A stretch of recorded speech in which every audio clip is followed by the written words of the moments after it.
হঠাৎ করে দেখা যাচ্ছে আকাশে ঘন ঘন কালো কালো মেঘ।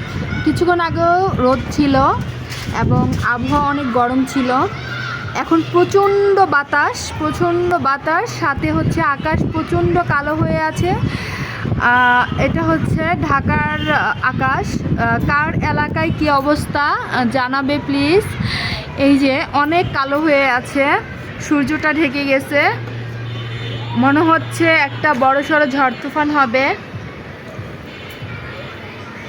মেঘগুলো একদিক থেকে হেঁটে হেঁটে আরেক দিকে যাচ্ছে, হেঁটে হেঁটে না ভুল হবে, উড়ে উড়ে নাকি ভেসে ভেসে, যাই হোক ভেসে ভেসে যাচ্ছে।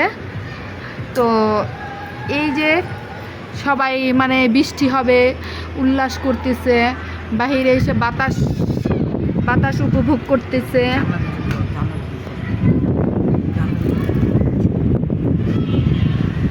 এই হইল অবস্থা বাতাসের।